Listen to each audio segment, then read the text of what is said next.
Not നിരോധനം 50 ദിവസം പിന്നിട്ട സാഹചര്യത്തിൽ പ്രധാനമന്ത്രി നരേന്ദ്രമോദി ഇന്ന് വൈകുന്നേരം രാജ്യത്തെ ജനങ്ങളെ അഭിസംബോധന ചെയ്യും. നോട്ട് നിരോധനത്തെ തുടർന്നുണ്ടായ പ്രതിസന്ധി മറികടക്കാൻ സാമ്പത്തിക ഉത്തേജക നടപടികൾ ഉണ്ടായേക്കും.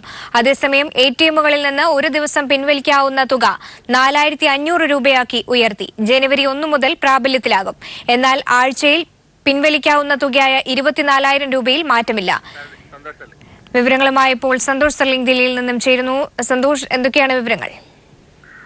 സ്വാമി, നാളെ മുതലാണ് എടിഎമ്മിൽ നിന്നും പിൻവലിക്കാവുന്ന തുകയുടെ പരിധി റിസർവ് ബാങ്ക് ഉയർത്തിയിരിക്കുന്നത്. നവംബർ 17 റിസർവ് ബാങ്ക് ഇറക്കിയ ഉത്തരവ് പ്രകാരം 2500 വരെ മാത്രമേ പിൻവലിക്കാനാവുകയുള്ളൂ. പക്ഷെ ആ ഉത്തരവ് പുനഃക്രമീകരിച്ചിരിക്കുന്നു. 4,500 വരെ പിൻവലിക്കാം. എന്നാൽ ഈ ആഴ്ചയിൽ പിൻവലിക്കാവുന്ന തുകയുടെ പരിധിയിലോ മറ്റു നിയന്ത്രണങ്ങളിലോ മാറ്റമൊന്നും വരുത്തിയിട്ടില്ല. നവംബർ 8-ന് നോട്ട് പിൻവലിക്കലിന് ശേഷം ഡിസംബർ 30 വരെ നിയന്ത്രണങ്ങൾ ഉണ്ടാകും എന്നാണ് റിസർവ് ബാങ്ക് അറിയിച്ചത്. എന്നാൽ അതിന് വിരുദ്ധമായാണ് ഇപ്പോൾ ഒരു നിയന്ത്രണത്തിൽ മാത്രം ചില ഇളവ് വരുത്തിയിരിക്കുന്നത്. പൂർണ്ണമായും ഇളവ് വരുത്തിയിട്ടില്ല. എന്നാൽ ഇന്ന് പ്രധാനമന്ത്രി രാജ്യത്തെ അഭിസംബോധന ചെയ്യും. രാത്രി 7:30 ദൂരദർശൻ വഴി അദ്ദേഹം സംസാരിക്കും എന്നാണ് അനൌദ്യോഗികമായി ലഭിക്കുന്ന വിവരം. കാരണം 50 ദിവസത്തെ സാവകാശം നേരത്തെ പ്രധാനമന്ത്രി ചോദിച്ചിരുന്നു. അത് ഇന്നലെ കഴിഞ്ഞു. ആ സാഹചര്യത്തിൽ പുതിയ സാമ്പത്തിക ഉത്തേജക പാക്കേജുകൾ, ജനപദ്ധതികൾ തുടങ്ങിയവയുമായി പ്രധാനമന്ത്രി ഇന്ന് എത്തും എന്നാണ് പ്രതീക്ഷിക്കുന്നത്. സന്തോഷ് സർലിംഗ് ആണ് ദില്ലിയിൽ നിന്നും വിവരങ്ങൾ നൽകിയത്. ഉത്തർപ്രദേശിൽ ഭരണമുന്നണിയിലെ ഭൂരിപക്ഷം എംഎൽഎമാരും പിന്തുണ ഉറപ്പിച്ച് അഖിലേഷ് യാദവ്. 229 എംഎൽഎമാരിൽ 194 എംഎൽഎമാർ അഖിലേഷിന് പിന്തുണ അറിയിച്ച് കത്ത് നൽകി.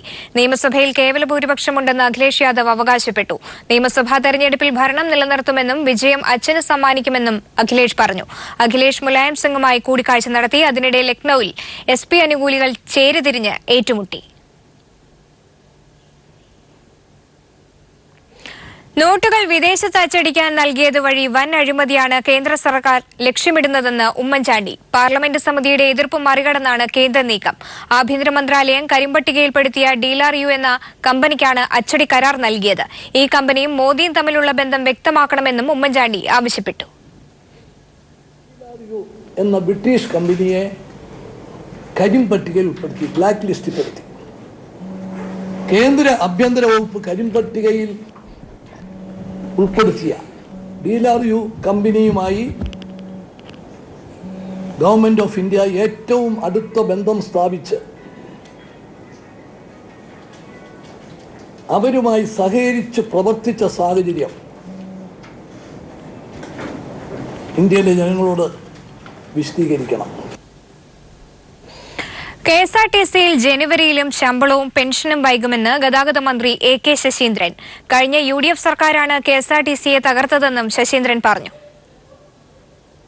കൊടുക്കാനുള്ള തുക എപ്രകാരത്തിൽ കണ്ടെത്തണം, ഇപ്പോഴത്തെ കളക്ഷൻ വെച്ചുകൊണ്ട് നമുക്കിത് മുമ്പോട്ട് പോകാൻ കഴിയുമോ, അങ്ങനെ വരാത്ത സാഹചര്യത്തിൽ കളക്ഷൻ വർദ്ധിപ്പിക്കാൻ എന്ത് ചെയ്യണം തുടങ്ങിയ ഒരു കർമ്മ പദ്ധതി ആവശ്യമാണ്. അതിനെക്കുറിച്ച് ഒരു നിഷേധാത്മക നിലപാടിൽ ആരും തന്നെ അതിനെ കാണേണ്ടതില്ല.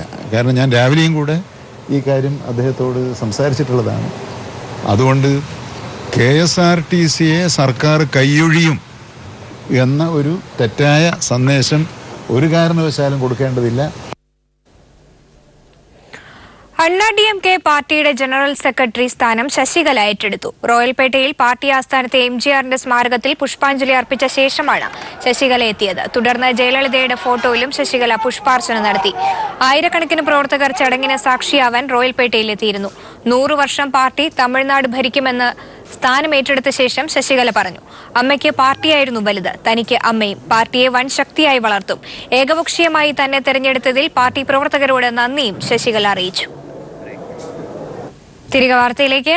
സംസ്ഥാനത്തെ ഗതാഗത നിയമങ്ങളെല്ലാം കാറ്റിൽ പറത്തി ഓൺലൈൻ ടാക്സി സംവിധാനം. തിരക്കുള്ള സമയങ്ങളിൽ ഓൺലൈൻ ടാക്സികൾ സർചാർജായി അധിക തുക ഈടാക്കുന്നതായി വ്യാപക പരാതികളാണ് ഉയരുന്നത്.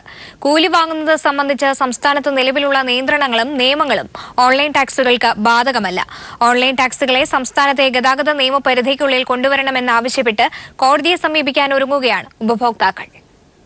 സംസ്ഥാനത്ത് നിലവിലുണ്ടായിരുന്ന ഓട്ടോ ടാക്സികൾ യാത്രകൾക്ക് ഈടാക്കുന്നതിൽ നിന്ന് കുറച്ചു തുക ഈടാക്കി ജനങ്ങളെ വളരെ വേഗത്തിൽ ആകർഷിച്ച സംവിധാനമായിരുന്നു ഓൺലൈൻ ടാക്സി. എന്നാൽ ഓൺലൈൻ ടാക്സികൾക്ക് ഉപഭോക്താവിൽ നിന്ന് ഈടാക്കാവുന്ന കൂലിക്ക് പരിധിയില്ല. കിലോമീറ്ററിന് 7 രൂപയിൽ തുടങ്ങി എത്ര രൂപ വേണമെങ്കിലും അവർക്ക് ഈടാക്കാം. ഇവരുടെ കൂലി നിയന്ത്രിക്കുന്നത് വിദേശ കമ്പനികളും. ഓൺലൈൻ ടാക്സികൾ സർചാർജ് കൂടി ഈടാക്കുക വഴി ഉപഭോക്താക്കളെ പിഴിഞ്ഞു തുടങ്ങിയിരിക്കുകയാണ്. അതിന് സർജ് പ്രൈസ് എന്ന പേര്, ഡൈനാമിക് പ്രൈസിംഗ് ഉൾപ്പെടെയുള്ള പേരുകൾ കൊടുത്തുകൊണ്ട് ഇന്ത്യയിലെ പ്രധാനപ്പെട്ട നഗരങ്ങളിലെല്ലാം ഇവ നടത്തുന്ന സർവീസ് ജനങ്ങളുടെ വലിയ പരാതിക്ക് കാരണമായതാണ്. ഇത്തരം പരാതികൾ വ്യാപകമായതോടെ ഓൺലൈൻ റേഡിയോ ടാക്സികളെ സംസ്ഥാന മോട്ടോർ വാഹന ചട്ടങ്ങളുടെ പരിധിയിൽ അതത് സംസ്ഥാനങ്ങൾ കൊണ്ടുവരണമെന്ന് വ്യക്തമാക്കി കേന്ദ്ര ഗതാഗത മന്ത്രാലയം നിർദ്ദേശം പുറപ്പെടുവിച്ചിട്ടുണ്ട്. മഹാരാഷ്ട്ര, കർണാടക, ഡൽഹി, പശ്ചിമബംഗാൾ എന്നീ സംസ്ഥാനങ്ങൾ ഓൺലൈൻ ടാക്സികളെ നിയമപരിധിക്കുള്ളിൽ കൊണ്ടുവന്നു കഴിഞ്ഞു.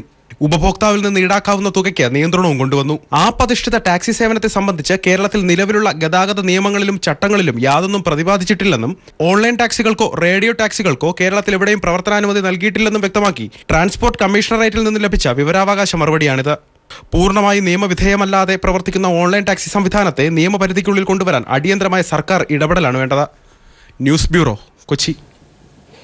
പുരോഗമന കലാസാഹിത്യ സംഘം MT വാസുദേവൻ നായർക്ക് ഐക്യദാർഢ്യമായി തിരുവനന്തപുരത്ത് കൂട്ടായ്മ നടത്തി. അഭിപ്രായ സ്വാതന്ത്ര്യത്തിനും ഭയരഹിത ജീവിതത്തിനും വിലങ്ങുതടിയാകുന്ന സംഘപരിവാർ ഫാസിസത്തിനെതിരെയായിരുന്നു കൂട്ടായ്മ.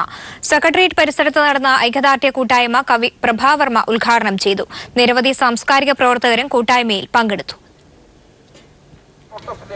ഞങ്ങൾ സ്വാഗതം ചെയ്യുകയാണ്. കൈക്കുമ്പിളേന്തും കണ്ണീരും കാരണം ഇത് ചുരുങ്ങിയത് ആ മുഖ്യമന്ത്രി സ്ഥാനത്ത് നിന്ന് രാജിവെക്കാൻ. ശബരിമലയിലും എരുമേലിയിലും പുതിയ പോലീസ് ബാച്ച് ചുമതലയേറ്റു. 2980 പോലീസുകാരാണ് സുരക്ഷയ്ക്കുള്ളത്. സന്നിധാനത്ത് 12 ഡിവൈഎസ്പിമാരും 30 CIമാരും 100 SI ASIമാരും 1325 പോലീസുകാരെയുമാണ് സുരക്ഷയ്ക്കായി ചുമതല ഏർപ്പെടുത്തിയിരിക്കുന്നത്. അങ്കി ചാർത്തി ദീപാരാധന തൊഴുത ദിവസം ഉണ്ടായ അനിഷ്ട സംഭവങ്ങളുടെ പശ്ചാത്തലത്തിലാണ് പോലീസ് ഉദ്യോഗസ്ഥരുടെ എണ്ണം വർദ്ധിപ്പിച്ചതും സന്നിധാനത്തും മാളികപ്പുറത്തും സുരക്ഷ വർദ്ധിപ്പിച്ചതും. തീർത്ഥാടകരുടെ സേവകരെന്ന നിലയിൽ പോലീസ് പ്രവർത്തിക്കണമെന്നും വാക്കുകളിൽ പോലും മര്യാദ കാട്ടണമെന്നുമാണ് പോലീസ് സ്പെഷ്യൽ ഓഫീസർ പോലീസ് ഉദ്യോഗസ്ഥർക്ക് നൽകിയ നിർദ്ദേശം. ജോലിക്കിടെ മൊബൈൽ ഫോൺ ഉപയോഗിക്കരുതെന്നും അയ്യപ്പന്മാരെന്നും മാളികപ്പുറങ്ങളെന്നും മണികണ്ഠന്മാരെന്നും മാത്രമേ അഭിസംബോധന ചെയ്യാവൂ എന്നും പോലീസ് ഉദ്യോഗസ്ഥർക്ക് നിർദ്ദേശമുണ്ട്. പമ്പയിൽ 8 ഡിവൈഎസ്പിമാരും 18 CIമാരും 80 SI ASIമാരും 960 പോലീസുകാരും 13 വനിതാ പോലീസുകാരുമാണുള്ളത്. എരുമേലിയിൽ ഒരു ഡിവൈഎസ്പിയുടെ നേതൃത്വത്തിൽ 6 CIമാരും 63 SI ASIമാരും 358 പോലീസുകാരും 6 വനിതാ പോലീസ് ഉദ്യോഗസ്ഥന്മാരും സുരക്ഷാ ജോലിക്കുണ്ട്. കർണാടക പോലീസിന്റെ പുതിയ ബാച്ച് ഇന്ന് എത്തും. പമ്പയിലും സന്നിധാനത്തുമായി 80 പേരാണ് ജോലി നോക്കുന്നത്. 12 ASIമാരും 68 പോലീസുകാരുമാണ് പുതിയ ബാച്ചിലുള്ളത്. ദേശീയ ദുരന്ത നിവാരണ സേനയുടെ 64 പേർ സന്നിധാനത്തുണ്ട്. അഗ്നിശമന രക്ഷാസേനയുടെ 4ാമത് ബാച്ചും ചുമതലയേറ്റിട്ടുണ്ട്. സന്നിധാനത്ത് കേരള, തമിഴ്നാട്, കർണാടക പോലീസും ദ്രുതകർമ്മസേനയും കേരള പോലീസ് കമാൻഡോകളും ദേശീയ ദുരന്ത നിവാരണ സേനയും റിസർവ് പോലീസും തീർത്ഥാടകരെ നിയന്ത്രിക്കാൻ രംഗത്തുണ്ട്. വിജേഷ് നടുവിൽ, സന്നിധാനം. പാലക്കാട് നടക്കുന്ന പട്ടികവർഗ വിദ്യാർത്ഥികളുടെ സംസ്ഥാന കലാമേളയായ സർഗോത്സവം ഇന്ന് സമാപിക്കും. 12 വിഭാഗങ്ങളിലെ മത്സരങ്ങളാണ് സമാപന ദിനത്തിൽ നടക്കുക. സമാപന സമ്മേളനം വൈകിട്ട് MP രാജേഷ് MP ഉദ്ഘാടനം ചെയ്യും.